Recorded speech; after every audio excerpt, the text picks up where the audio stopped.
కార్తీక మాసం సందర్భంగా మన సిటీలో ఉన్నటువంటి వివిధ శివాలయాన్ని, అతి పురాతన శివాలయాన్ని మీకు పరిచయం చేస్తున్నాను. అందులో భాగంగా ఈ రోజు నేను మియాపూర్ దీప్తిశ్రీ నగర్లో ఉన్నటువంటి ఆలయంలోకి వచ్చానండి. ఇక్కడ ఈ ఆలయం యొక్క స్థల పురాణం చూసుకుంటే మనము పూర్వకాలంలో ఒక గుట్టలాగా ఉండేదట. ఇక్కడ కొంతమంది మహిళలు పని చేసుకునే మహిళలంతా కూడా కలిసి ఇక్కడ ఒక గుట్ట మీద ఉన్నటువంటి ఒక చెట్టు మీద తమ బిడ్డలందరినీ పడుకోబెట్టి వాళ్ళు పనులకు వెళ్ళిపోయేవారట. తిరిగి తమ పనులు ముగించుకొని మధ్యాహ్నం వేళ పిల్లలకి పాలిద్దామని చెప్పి వచ్చే సమయానికి పిల్లల పొట్టలంతా నిండుగా ఉంటూ మూతికంతా పాలు ఉండి, అంటే పాలు తాగినట్టుగా ఉండి పిల్లలు కిలకిలా ఆడుకుంటూ కనిపించేవారు.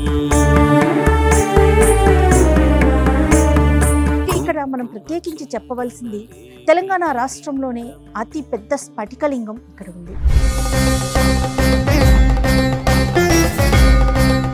అలానే ఈ స్ఫటికలింగానికి అనునిత్యము కూడా గంగాజలంతో అభిషేకం చేయటం ఇక్కడి మరో విశేషం. రండి ఒక్కసారి దర్శనం చేసుకుందాం.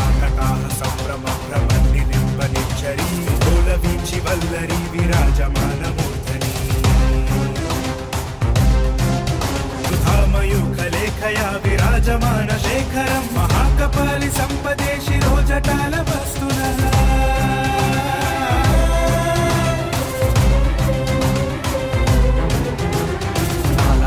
పట్టికా జ్వలజయాధరి కృత ప్రచండ పంచశాయకే. మనకి స్ఫటికలింగం అంటే ఉన్న అన్ని లింగాల కన్నా ప్రత్యేక ఫలితాన్ని ఇస్తుంది. స్ఫటిక అంటే పేరులోనే ఉంది, శుద్ధ స్ఫటిక అంటే ఎటువంటి కల్మషం లేకుండా నిర్మలంగా, అంటే మనకి ఎటువంటి దోషాలున్నా ఎటువంటి ఇబ్బందులున్నా వాటన్నిటి నుంచి కూడా బయట స్వామివారు మన బయట వేస్తూ ఉంటారు. స్వామివారికి ప్రతినిత్యము కూడా అష్టనదీ జలాలతో అభిషేకం జరుగుతుందమ్మా. మెయిన్గా గంగాజలంతో జరుగుతుంది, మిగతా అష్టనదీ జలాలతో కంపల్సరీ రోజు కూడా ప్రతినిత్యము జరుగుతూ ఉంటుంది. ఇంత అతిపెద్దమైనటువంటి స్ఫటికలింగం ఎక్కడా లేదు ఆలయం కాబట్టి ఇది శివకేశవులకి నిలయం మన ధర్మపురి క్షేత్రం. రెండవది ఏమిటంటే ఇక్కడ గంగాజలంతో మాత్రమే అభిషేకం. పౌర్ణమి రోజు, మాస శివరాత్రి రోజు మాత్రమే పంచామృతాలతో అభిషేకం చేసి వచ్చిన భక్తులు ఎవరైతే చేసుకోవాలని అనుకుంటున్నారో వాళ్ళకి గంగాజలం మాకు అక్కడి నుంచి వస్తుంది. మన ఋషులు, మన తపస్సంపన్నులు ఆలయ సాంప్రదాయాన్ని మనకి ఎందుకు అందించారో ఆ పరమార్థాన్ని ఒక నమూనాగా చేసి చూపించటమే ఈ దేవాలయం ధర్మపురి.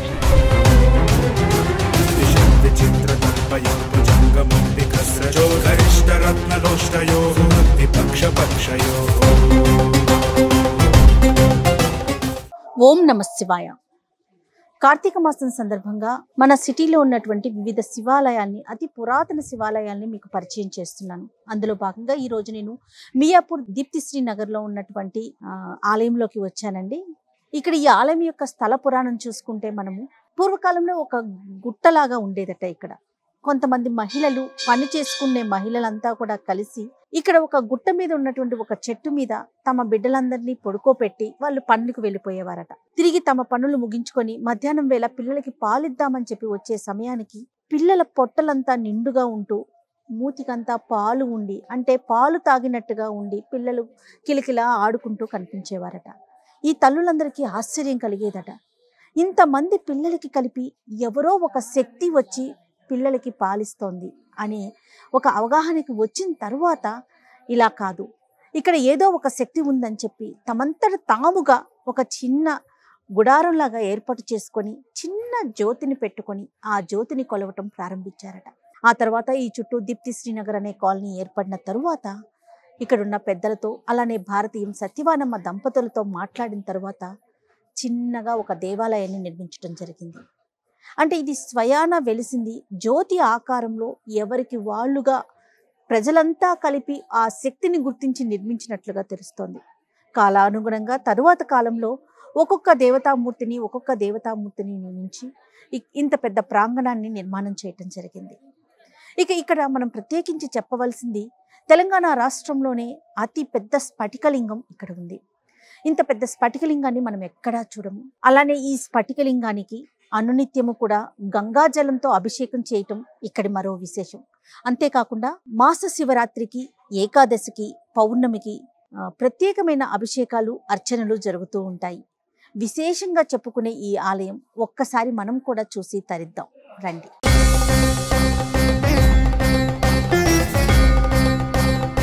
నేను ఇంతకు ముందు మీకు చెప్పాను కదా, స్ఫటికలింగం యొక్క ఆలయానికి దారి ఇదేను. అయితే ఏదైతే ఒక జ్యోతిని ముందుగా గ్రామంలోని ఆడవారంతా పెట్టుకున్నారో ఆ జ్యోతిని తీసుకొచ్చి ఈ స్వామివారి దగ్గర పెట్టి దీన్ని జ్యోతిర్మయి ఆత్మలింగంగా ఇక్కడ పెట్టడం జరిగిందనమాట. ఇక్కడ కేవలం ఈ ఆత్మలింగానికి, ఈ స్ఫటికలింగానికి కేవలం గంగాజలంతో మాత్రమే అభిషేకం చేస్తారు.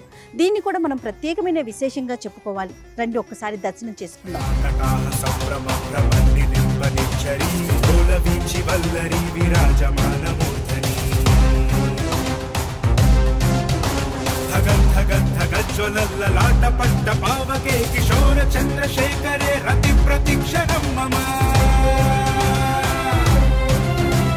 నేను చెప్పాను కదండి, అష్టభైరవ సమేత జ్యోతిర్మయ ఆత్మలింగం స్ఫటికలింగం ఇక్కడ ఏర్పాటు చేయడం జరిగింది కదా. అష్టభైరవుడు శ్రీ అసితాంగ భైరవుడు అంటే ఇలా అష్టభైరవులతో ఒక ఆలయాన్ని నిర్మించడం కూడా ఇదే ప్రథమం అని చెప్పి నాకు సత్యవానమ్మ కూడా చెప్పడం జరిగింది. శ్రీ రురు భైరవుడు ఆలయ ప్రాంగణం అంతా కూడా అందరికీ అంటే ఒక్కొక్కరు ఒక్కొక్క దేవుణ్ణి, ఒక్కొక్క దేవతామూర్తిని కొలుస్తాం కాబట్టి అందరికీ అనుకూలంగా ఉండాలని అన్ని దేవతామూర్తులను కూడా ఈ దీప్తిశ్రీ నగర్లో ఉన్నటువంటి ఈ ఆలయంలో నిర్మించడం జరిగిందండి. శ్రీ చండ భైరవుడు ఈయన. శ్రీ క్రోధ భైరవుడు. ఆలయానికి వెనుక భాగంలో శ్రీ నటరాజస్వామిని ఏర్పాటు చేశారు.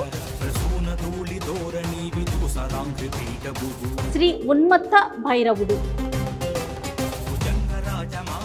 శ్రీ కపాల భైరవుడు.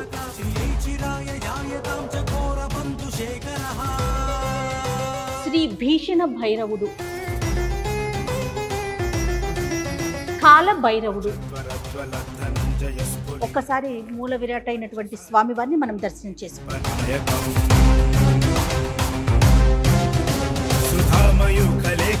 విరాజమాన శేఖరం మహాకపాలి సంపదే శిరోజటాల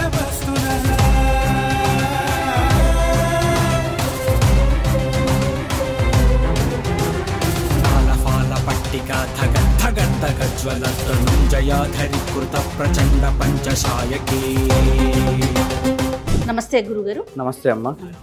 ఈ అష్టభైరవ సహిత జ్యోతిర్మయ ఆత్మలింగం మనం ఎక్కడా చూడము, బహుశా చాలా విశేషమైన ఆత్మలింగంగా చెప్తా ఉన్నారు. ఒక్కసారి విశిష్టత అంటే మనకి ఎన్నో లింగాలు ఉన్నాయమ్మా. మనకి స్ఫటికలింగం అంటే ఉన్న అన్ని లింగాల కన్నా ప్రత్యేక ఫలితాన్ని ఇస్తుంది. స్ఫటిక అంటే పేరులోనే ఉంది, శుద్ధ స్ఫటిక అంటే ఎటువంటి కల్మషం లేకుండా నిర్మలంగా ఉంటుంది అని అర్థం. అంటే మనకి ఎటువంటి దోషాలు ఉన్నా, ఎటువంటి ఇబ్బందులు ఉన్నా వాటన్నిటి నుంచి కూడా బయట స్వామివారు మన బయట వేస్తూ ఉంటారు. అంటే మనకి ఏ ప్రాబ్లం కాకుండా ఎవరైతే స్ఫటికి గంగాజలంతో అభిషేకం చేసుకుంటారో వాళ్ళకి ఎటువంటి దోషాలున్నా, గత జన్మ నుంచి పాపకర్మలు అనుభవిస్తూ ఉన్నా, అలాగే ఇప్పుడు పడుతున్న కష్టాలు, బాధలు, ఇబ్బందులు, మనశ్శాంతి లేకపోవటాలు, ఏ పని మొదలుపెట్టినా ఆటంకు చికాకాలు, తెలిసో తెలియకో చేసే తప్పులు, ఉద్యోగ విషయాలు కానివ్వండి, అలాగే పెళ్ళిళ్ళ విషయాలు కానివ్వండి, సంతాన విషయాలు కానివ్వండి, ఆర్థిక పరంగా కానివ్వండి, మానసిక పరంగా కానివ్వండి, ఇలా ఎటువంటి ఇబ్బందులైనా, అంటే ఈ దేహం ఏదైతే మనకి దేహం కనిపిస్తుందో పైకున్న ఈ శరీరానికి సంబంధించిన ప్రతి ఒక్క దోషాన్ని పోగొట్టేదే స్ఫటికం. అలాగే లోపల ఉన్న ఆత్మని సైతం శుద్ధి చేసుకోగలిగేదే ఆత్మలింగేశ్వరుడు. అనునిత్యం పూజలు ఏ విధంగా చేస్తారండి? అనునిత్యం స్వామివారికి ప్రతినిత్యము కూడా అష్టనదీ జలాలతో అభిషేకం జరుగుతుందమ్మా. మెయిన్గా గంగాజలంతో జరుగుతుంది. మిగతా అష్టనదీ జలాలతో కంపల్సరీ రోజు కూడా ప్రతినిత్యము జరుగుతూ ఉంటుంది. యథావిధిగా భక్తులు వచ్చి చేయించుకోవచ్చు. అలాగే అర్చనలు అవి అన్నీ కూడా భక్తుల కోరిక మేరకు ఏమి కావాలంటే అవి చేస్తూ ఉంటాము. కార్తీక మాసంలో ప్రత్యేకమైన పూజలు ఏమన్నా ఉంటాయా? కార్తీక మాసంలో చక్కగా ప్రతిరోజు కూడా మనకి స్వామివారికి నిత్యాభిషేకాలు ఉంటాయి, అర్చనలు ఉంటాయి, అలాగే విశేషమైన పూజలు ఉంటాయి. కాలభైరవుడికి కూడా విశేషంగా పూజలు అర్చనలు ఉంటాయి. అలాగే కాలభైరవుడికి ఏదైతే అష్టభైరవులు కాకుండా కాలభైరవుడికి అష్టమి రోజు అభిషేకాలు ఉంటాయి. అలాగే మీరు ఏదైతే స్వామివారి నుదుటి మీద జ్యోతిని చూస్తున్నారో ఆ జ్యోతి వారాహి అమ్మవారు. ఈ వారాహి అమ్మవారికి ప్రతి శుక్రవారం కూడా ప్రదోష సమయంలో కుంకుమార్చన అవుతూ ఉంటుంది. అలాగే మాస శివరాత్రికి పౌర్ణమికి కూడా విశేషంగా ప్రదోషకాల సమయంలో అభిషేకాలు అవుతూ ఉంటాయి అమ్మ. ఆలయ ప్రాంగణంలో మనము రకరకాల దేవతా దేవి మూర్తుల యొక్క విగ్రహాల్ని దేవుళ్ళని చూస్తా ఉన్నాం. ఒక్కసారి ఆలయ చరిత్ర ఒకసారి చెప్పండి. ఆలయ చరిత్ర అంటే ఇక్కడ కొలువు తీరిన స్వామి వార్ల గురించి ఒక్క మాట, ఎవరెవరు కొలువు తీరి ఉన్నారు అని. ఇక్కడ స్వయంభూ పెద్దమ్మ తల్లి ఉన్నారమ్మా. ఆ పెద్దమ్మ తల్లి కోరిక మేరకే విగ్రహ రూపంలో విజయదుర్గమ్మ వారిని ప్రతిష్ఠ చేయడం జరిగింది. ఆ తర్వాత చక్కగా ఒక్కొక్క ఆలయం అభివృద్ధి చెందుతూ వచ్చాయి. అదే పెద్దమ్మ తల్లి కోరిక మేరకే ఈ ఆత్మలింగేశ్వర స్వామివారు వచ్చారు. అదృష్టం ఏంటయ్యా అంటే మనకి ఇది కంచి పీఠాధిపతులు వాళ్ళు ఇచ్చారు. అలాగే మనకి ఈ విగ్రహానికి ప్రతిరోజు కూడా గంగాజలంతో అభిషేకం చేయడం మనకి ఇక్కడ వేళ విశేషం. కాశీ తర్వాత మళ్ళీ చక్కగా మనకి ప్రతినిత్యము కూడా గంగాజలంతో అలాగే అష్టనది జలాలతో అభిషేకం మనకి ఇక్కడే జరుగుతుంది. అలాగే ఇలాంటి ఒక గొప్ప అదృష్టం మన దగ్గర ఉంది. ఆత్మలింగేశ్వర అష్టభైరవ సహిత జ్యోతిర్మయి ఆత్మలింగేశ్వరుడు.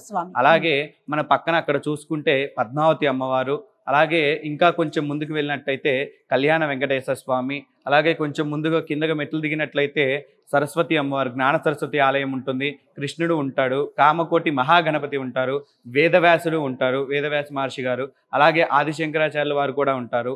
అలాగే ఇటు చూసుకుంటే విజయదుర్గ అమ్మవారు మొదటిగా ఎంట్రీ అవ్వగానే మనకు కనిపించేది విజయదుర్గ అమ్మవారు. అంటే మనకు విజయాలన్నింటినీ కూడా అందచేస్తూ ఉంటారు అమ్మవారు చక్కగా. ఆ తర్వాత చూసుకుంటే దుర్గా మల్లికార్జున స్వామి. కొంచెం ఆ విజయదుర్గ అమ్మవారి వెనకాల గనక మనం రాగలిగినట్లయితే అక్కడే మన చెట్టు కింద కొలువు తీరిన స్వయంభూ పెద్దమ్మ తల్లిని మనం అబ్జర్వ్ చేస్తూ ఉంటాము. అలాగే రీసెంట్ గా వారాహి అమ్మవారిని కూడా ప్రతిష్ఠ చేశారు.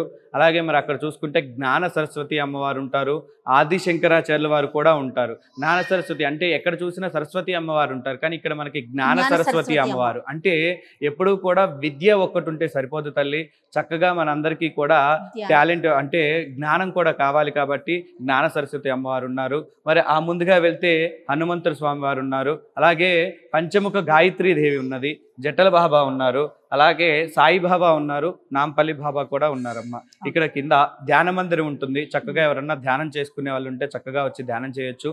అదే ధ్యాన మందిరంలో చిన్నగా అరుణాచలం నుంచి ఉన్న రాయిని తీసుకొచ్చి అరుణాచల స్వామి వారు కూడా ఉన్నారు, అరుణాచల శివ కూడా ఉన్నారు. నాగేంద్ర స్వామి కూడా కొలువు తీరి ఉన్నారు. నాగేంద్ర స్వామి కూడా కొలువు తీరి ఉన్నారు. ఈ క్షేత్రంలో ఎక్కడ చూసినా మనకి సర్పాలు కనిపిస్తూ ఉంటాయి, నాగేంద్రుడు మనకి కనిపిస్తూనే ఉంటారు. కానీ ఇంతవరకు ఎవరికి ఏ హాని కూడా చేయలేదమ్మా. అది క్షేత్ర పాలకుడుగా ఎప్పుడూ కూడా క్షేత్రం చుట్టూ ఉంటూనే ఉంటారు, కానీ ఎవరికి వాటి వల్ల ఎటువంటి హాని అనేది ఇప్పటి వరకు అయితే జరగలేదు తల్లి. ఇక్కడ నిత్యాన్నదాన కార్యక్రమం కూడా నిరంతరం కొనసాగుతుందని విన్నాను. ప్రతి నిత్యము కూడా విజయవంతంగా అన్నదాన కార్యక్రమాలు జరుగుతూ ఉంటాయి. భక్తులు ఎంతమంది వచ్చినా సరే లేదు కాదు అని అనకుండా చక్కగా మన సత్యవాణిగా అమ్మగారి ఆధ్వర్యంలో చక్కగా అన్నదానం చేస్తూ ఉంటారు ప్రతినిత్యము కూడా మన ఆలయంలో. చాలా సంతోషం గురుగారు. ఓం నమః శివాయ. ఓం నమః శివాయ. బ్రహ్మమురారి సురాచితలింగం. స్వామివారికి నైవేద్యం పెడుతూ ఉన్నారు. అయితే ఈ ఆలయం గురించి, స్వామివారి గురించి ఎంత చెప్పినా తనివి తీరట్లేదండి. ఉదయం సూర్యకిరణాలు స్వామివారిని తాకుతాయి, అలానే సూర్యుడు అస్తమించేటప్పుడు కూడా కిరణాలు స్వామివారిని తాకుతాయని చెప్పేసి ఆలయ ప్రధాన అర్చకులు చెప్తూ ఉన్నారు. అలానే చంద్ర దర్శనం కూడా ఆలయానికి ఎదురుగుండా జరుగుతుందని, చంద్రుడు ఒక అర్ధరాత్రి సమయం వచ్చేసరికి వెనుక గోపురాన్ని తాకుతాడని, చంద్రుడు కరెక్ట్గా ఆ పైన ఉంటాడని కూడా చెప్తా ఉన్నారు. అంటే ఒక్కసారైనా ఈ పరిసర ప్రాంతాల్లో ఉన్నవారు వచ్చి స్వామివారిని దర్శించుకుంటే, అందులోనూ ముఖ్యంగా కార్తీక మాసంలో దర్శించుకుంటే సకల పాపాలు తొలగిపోతాయని చెప్పేసి కూడా ప్రధాన అర్చకులు చెప్తూ ఉన్నారు. ఓం నమః శివాయ. కనక మహామణి భూషితలింగం ఫణిపతి వేష్టిత శోభితలింగం.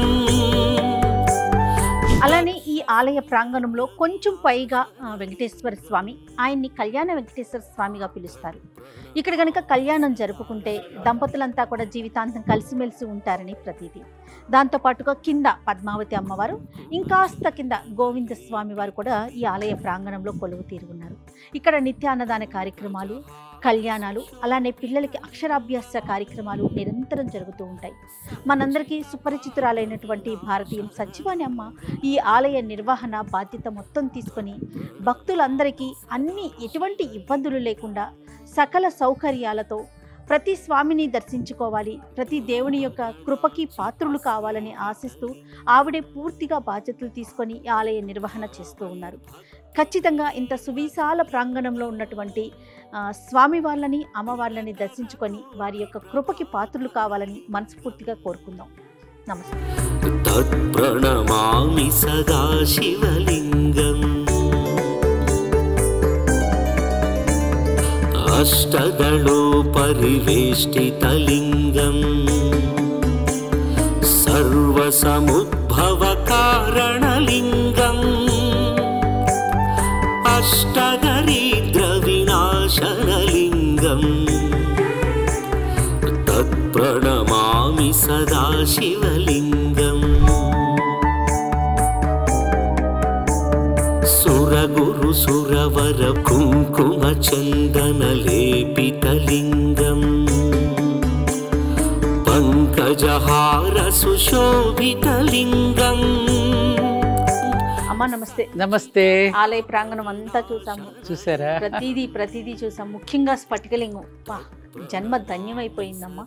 ఒక్కసారి ఆలయ విశిష్టత మీ మాటల్లో. ఎన్నోసార్లు మనం మాట్లాడుకున్నాం, కానీ ఈ విశిష్టతను గురించి చెప్పాలి అంటే 2-5 నిమిషాలు సరిపోదు న్యాయంగా. ఏది ఏమైనా ఇది ఈ క్షేత్రం ఎవరిదో ఒక ప్రమేయంతో వచ్చింది కాదమ్మా. తనంతట తానుగా మూల ప్రకృతి వ్యక్తావ్యక్త స్వరూపిణి అనేటటువంటి ఒక నామం ఉంది లలితా సహస్రనామంలో. మూల రూపంగా ఉన్న అమ్మవారు వ్యక్తమయ్యింది బయటికి. ఆ వ్యక్తమైంది విజయదుర్గాదేవి. వ్యక్తం కాకుండా ఉన్నది పెద్దమ్మ తల్లి వెనక ఉన్నది. ఆ తల్లి ఈ విధంగా వ్యక్తమై దాదాపు 38 సంవత్సరాలు, రేపు డిసెంబర్ 15 నాటికి అమ్మవారి ఇక్కడ 38 సంవత్సరాలు. సో ఆ విధంగా ఆవిర్భవించినటువంటి ఈ తల్లి ఎలా ఆవిర్భవించింది అంటే అదొక్కటి మాత్రం మీకు చెప్పి తీరాలి. ఇది దొంగల గుట్టగా వ్యవహరించేవారు ఒకప్పుడు. ఇక్కడ చుట్టుపక్కల ఉన్నటువంటి గ్రామాలన్నీ, అప్పుడు పట్టణం ఇంతగా ఎదగని కాలంలో సిటీ, చుట్టుపక్కల ఉన్నటువంటి గ్రామాల నుంచి కూలి పనులు చేసేవాళ్ళు తమ బిడ్డలని ఈ చెట్టు కొమ్మలో ఉయ్యాల వేసుకుని పడుకోబెట్టుకుని పనుల్లోకి వెళ్ళేవారట. వెళ్ళి తిరిగి వచ్చి బిడ్డలకు పాలు ఇద్దామని చెప్పి తల్లులు చేర తీసుకునేసరికి పిల్లలు మూతి నిండా పాలు కారుతూ పొట్ట నిండా పాలు ఉండి కిలకల్లాడుతూ ఉంటే, ఒకరోజు కాదు 2 రోజులు, ప్రతిరోజు ఇలా జరుగుతుంటే ఏ శక్తి మన బిడ్డలకి పాలిస్తోంది ఇక్కడ అని చెప్పి అలా ఆరాధించుకోవటం మొదలుపెట్టి ఆ చెట్టు కింద ఒక చిన్న ఆలయం లాగా వాళ్లే పేర్చుకుని రోజు దీపం వెలిగించుకుని జ్యోతి మాత్రమే వెలిగించుకుని ఆ జాతరలు జరుపుకుంటూ ఆ చెట్టు కొమ్మకి అందరూ ముడుపులు చెల్లించుకోవటం ఆరంభించారు. అప్పుడు 1986 సంవత్సరం 85-86 సంవత్సరంలో దీప్తి శ్రీనగర్ కాలనీ నిర్మాణం జరుగుతూ ఉన్న సమయంలో వారు గ్రామస్తులందరూ వచ్చి చెప్పడం జరిగింది. అమ్మవారి యొక్క విశేషమైనటువంటివన్నీ కూడా చెప్పడం జరిగితే అప్పుడు గణపతి స్థపతి పోనీ ఆ చిన్న ఆలయం కట్టిద్దామని, అందుకే అమ్మవారి ఆలయం చిన్నదైంది, మిగతా ఆలయాలు పెద్దవైనాయి.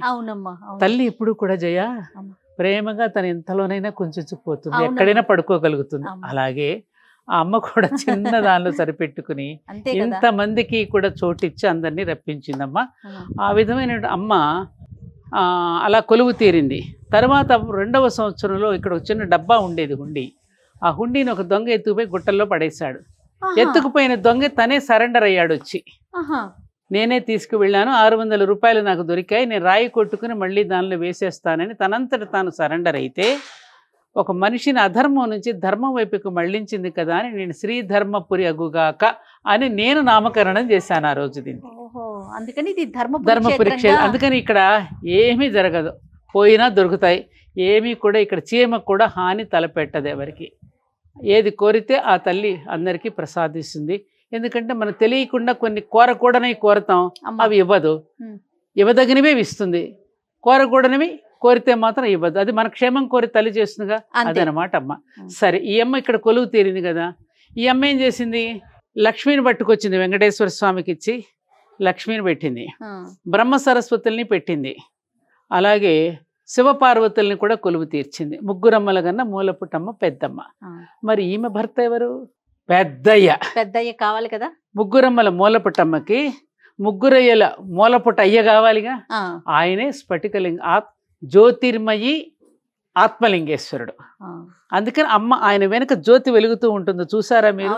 అమ్మ వెనక నుంచి కనిపిస్తూ ఉంటుంది జ్యోతి స్వరూపంలో. అష్టభైరవులు అందుకే ఆయన అంశ అయినట్టు అష్టభైరవులు కూడా ఒక్కొక్కరు ఒక్కొక్క వాహనం మీద కనపడి ఉంటారు, కనిపించారమ్మా. ఆ వాహనం దాని యొక్క విశేషత అదంతా మీరు తెలుసుకుంటే సమయం సరిపోదు కాబట్టి అష్టభైరవుల సహితంగా ఉన్న ఆలయం మనదొక్కటే. మన తెలంగాణ రాష్ట్రంలో ఇంత అతిపెద్దమైనటువంటి స్ఫటికలింగం ఎక్కడా లేదు ఆలయం. కాబట్టి ఇది శివకేశవులకి నిలయం, మన ధర్మపురి క్షేత్రం. రెండవది ఏమిటంటే ఇక్కడ గంగాజలంతో మాత్రమే అభిషేకం. పౌర్ణమి రోజు, మాస శివరాత్రి రోజు మాత్రమే పంచామృతాలతో అభిషేకం చేసి వచ్చిన భక్తులు ఎవరైతే చేసుకోవాలని అనుకుంటున్నారో వాళ్ళకి గంగాజలం మాకు అక్కడి నుంచి వస్తుంది, గంగోత్రి నుంచి ప్యాకెట్స్లో బాటిల్స్లో ఆ గంగాజలం ఇస్తాం. వాళ్ళు లోపలికి వెళ్ళి గంగాజలంతో అభిషేకం చేసుకోవాలి. ఎందుకని గంగాజలంతో పెట్టామనేది నీకు తప్పకుండా తెలియచేయకపోతే దాని పరమార్థం తెలియదు. మనం సంకల్పం చెప్పుకునేటప్పుడు మమ ఉపాత్త దురితక్షయ ద్వారా శ్రీ పరమేశ్వర ప్రీత్యర్థం అంటున్నాం. పరమేశ్వరుడి యొక్క ప్రీతి పొందాలి అంటే దురితము అంటే పాపం, నేను చేసిన పాపం అడ్డొస్తోంది. నీ ప్రీతి పొందాలంటే మరి నేను చేసిన పాపాలు అడ్డొస్తున్నాయి కదా, అందుకని ఆ పాపాన్ని నేను కడిగేసుకున్న తర్వాత నీకు అభిషేకం చేస్తున్నాను. గంగ ఎంత పవిత్రమైంది, అంతటి పవిత్రమైన గంగాజలంతో నేను అభిషేకం చేసుకునే ముందు నా పాపాన్ని నేను ఇక్కడ ప్రాయశ్చిత్తం చేసుకుంటున్నాను అనుకుంటూ అభిషేకం చేయడం ద్వారా అవన్నీ కూడా క్షయమైపోతాయనేటువంటి ఒక సంకల్పంతో కేవలం గంగాజలంతో మాత్రమే అభిషేకం అనేటటువంటి సంకల్పం ఎవరిచ్చారు? అమ్మ ఇచ్చింది. మీ నాన్నకు అలా చేసుకోండిరా, తండ్రి కోప్పడతాడు కదా. మీ నాన్న యొక్క ఆగ్రహానికి గురి కాకుండా ఆయన అనుగ్రహాన్ని పొందాలి అంటే ముందు మీరు వాటిని క్షయం చేసుకుని అప్పుడు నా దగ్గరికి రండి అని అమ్మ చెబితే అది అక్కడ జరుగుతోంది.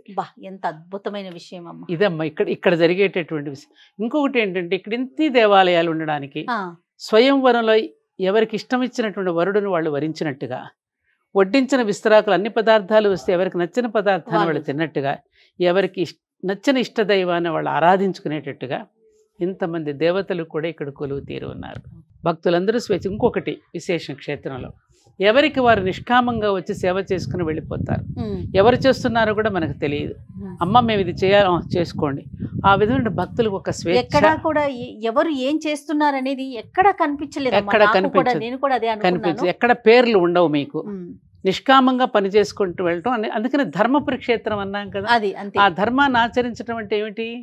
నువ్వు చేస్తున్న పని నిష్కామంగా చెయ్యి, ఆశించకుండా చెయ్యి. చేసినప్పుడు పైన రికార్డ్ అవుతుంది. ఇక్కడ నువ్వు రాసుకున్నావు అనుకో, ఇక్కడే రికార్డ్ అయ్యి నువ్వు అక్కడ రాసుకున్నావు కదా, ఇంకా నాతో పనే ఉంది నీకు అన్నట్టుగా ఉండకుండా మన ప్రాచీన దేవాలయాలలో మన ఋషులు, మన తపస్సంపన్నులు ఆలయ సాంప్రదాయాన్ని మనకి ఎందుకు అందించారో ఆ పరమార్థాన్ని ఒక నమూనాగా చేసి చూపించటమే ఈ దేవాలయం, ధర్మపురి క్షేత్రం. చాలా సంతోషం అమ్మ. అమ్మ, ఆలయంలో ఇంకా ఎలాంటి కార్యక్రమాలు నిర్వహిస్తున్నారమ్మా? ఎందుకంటే భారతీయమే మీ ఇంటి పేరుగా పెట్టుకున్నారు కాబట్టి మీరు తప్పకుండా వివిధ రకాల కార్యక్రమాలు నిర్వహిస్తూ ఉంటారు. అమ్మ, ఆలయంలోనే ఆలయం అనేది శరీరానికి గుండె ఎటువంటిదో ఊరికి ఆలయం అటువంటిది. శరీరానికి ఆహారం ఎటువంటిదో మనసుకు వికాసం కూడా కావాలి. అందుకే ఇక్కడ ఎక్కువగా సాంస్కృతిక కార్యక్రమాలు, ఎక్కువగా హరికథలు. ప్రతి సెకండ్ సాటర్డే హరికథ ఇక్కడ. అలాగే ప్రవచనాలు, గరికపాటి వారు వచ్చారు, చాగంటి వారు వచ్చారు. రేపటి నుండి దత్తాత్రేయ, మన ప్రభాకర్ శర్మ గారు దత్తాత్రేయ ప్రవచనాలు 7 రోజుల పాటు చెప్పబోతున్నారు. ఫిబ్రవరిలో మళ్ళీ సామవేదం షణ్ముఖ శర్మ గారు రాబోతున్నారు. ఇట్లా ఈ విధంగా ఏమిటంటే అన్నమయ కోసం నుండి ప్రాణమయ కోసం, ప్రాణమయ కోసం నుండి మనోమయ కోసం, మనోమయ కోసం నుండి విజ్ఞానమయ కోసం, విజ్ఞానమయ కోసం నుండి ఎక్కడికి వెళతాం? ఆనందమయ కోశానికి వెళతాం. ఈ 5 కోశాలని కూడా ప్రభావితం చేస్తూ 5 కోశాలను పరిశుభ్రం చేస్తూ ప్రచోదనం చేయడమే ఈ దేవాలయం యొక్క కాన్సెప్ట్. అత్యద్భుతం అమ్మ. నమస్కారం.